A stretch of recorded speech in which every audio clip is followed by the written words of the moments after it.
What's up, y'all? How about a little story time about how I once was on a hospice unit but walked off? Sound crazy, but I'm a survivor. And I don't take it lightly. With my birthday coming up, it's always a time to reflect for me. So yes, y'all. So my birthday is in a couple days. And basically, I'm gonna tell y'all a story about how I ended up on a hospice unit, like right at the very end of my journey. On this particular day, I woke up and I felt pain. And when you had cancer, you gonna feel pain. You had cancer, you gonna feel pain. You gonna feel your body is not what it was. Like you're gonna feel everything. Your joints hurt. You go into something called oh god, what is the name? Medically induced menopause. So you know what? Well, I'm not gonna assume everybody knows, but you know when you go through menopause, you have hot sweats, and then you know you dealing with that. And then like my tongue, my nails, like you just dealing with a whole bunch of stuff. So it wasn't abnormal for me to be in some pain, but you know, not this kind of pain. It was like I was doing everything in my power to alleviate the pain. Like, so this particular day, I was just in pain. I took medication. I adjusted myself. It just wasn't working. So when it got to the point where I was like crying, I called my my oncologist, and he was like, "Yeah, you need to go. You need to be looked at. Just go to the hospital." So I go to the hospital. They okay, this hospital experience was on COVID, so nobody could go with me. So I drove myself to the hospital. I get there. I'm waiting in the emergency room. So they finally, you know, I talked to the lady at the first desk. I let her know like I'm still on chemotherapy. Please, like, can we hurry this up because it is COVID. So I go. They take me to triage, and while I'm there, there are other people at the hospital. There's other sick people, but there was a man a few doors down from me that coded. And when I say you can hear them working on him, you know, doing I guess CPR, and you hear them saying clear. You can hear everything. I'm like, oh my god, like panicking, like I want to get out of here. I want to get out of here. Like hurry up, hurry up, hurry up. So they take me back. They run, you know, do their little scans, and they're like, yeah, it's definitely something going on. We need to investigate. The side that I had, you know, that I had the breast cancer on, it was all inflamed. So you know, the first thing you think, like my mind, to hear somebody coding, and you're like, oh god, and then you have your issue. It's like, yeah. But so they give me morphine, which whatever you just gave me, don't give me no more of that. So they're like, cool. They said when we get you up to the room, we're gonna give you another medication, and that should help you. As soon as they pumped that into me, I got sick, and I threw that up. So back to the story. I'm gonna try to stay on topic, but so much happened today. So they said we're gonna take you upstairs, and they had to put me on a hospice unit with other cancer patients because that was the safest place for me. And not only did they put me on a hospice unit, I was locked in my room for a week. It felt like I never been to jail before, but it felt like a prison. It felt like I was in a hospital room for a week. I mean, I did get up and walk around. They did have somebody come and get me because you know you just sit and you can get blood clots. They pulled me from my chemo for a little while so that they could run the test and see what was going on. To be on a hospice unit where you know that the majority of those people, that's their final place. And while I was there, you know, I tried to keep my mind off of it. It was listen, they had to call security on the patient.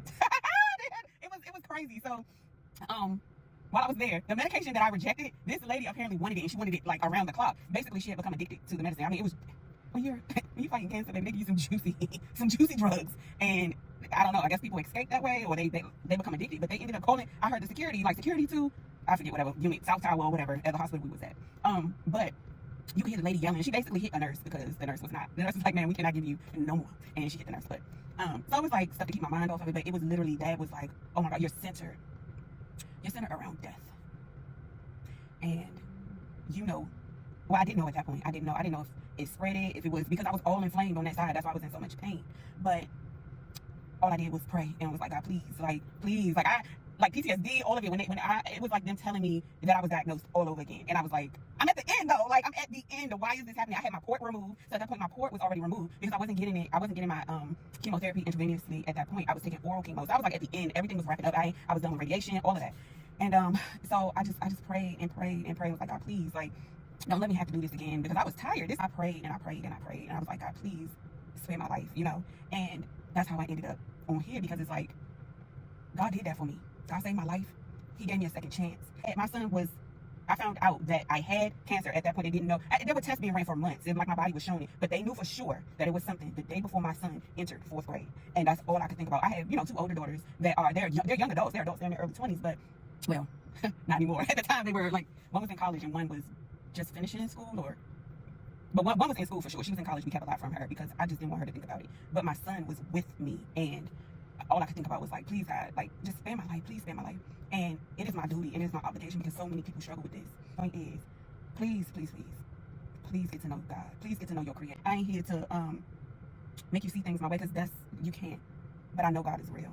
There was no church for me to go to. I grew up, I'm a PK.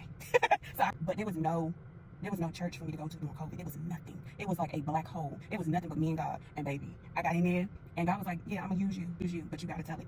I spared your life. You gotta tell it. That's the only reason why, because I really am an introvert. I can be by myself for a long time. Like, to the point where I'm like, okay, baby, it's time to go outside. But get to know your creator. Whatever you believe in it wholeheartedly. And God knows that we're not perfect, baby. Let me tell you. It's not about being perfect. It's not about being perfect. Take one step towards God, and He'll take two towards you. When you try, you're like, all right, my child is down there trying. Get to know God. It ain't pretty and it ain't perfect. I'm telling you. If you catch me on the wrong day, I will cuss at you. I'm not perfect by no means. I'm telling you I'm not. But what I do know is God don't call the perfect.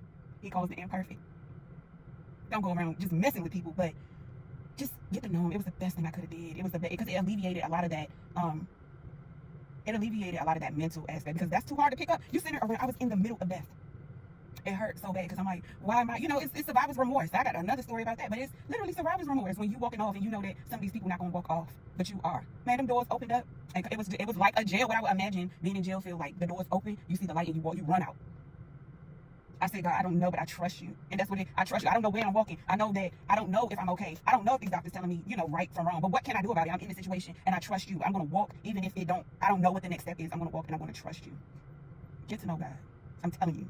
I don't know what you call them. I don't know, because I hear all this. Man, it's one source. It is one source. So many people had the same experience, but they're calling God something else. And they get hung up on it. I ain't talking to that one because that one believe in it. Baby, I love you. You love me. I love you.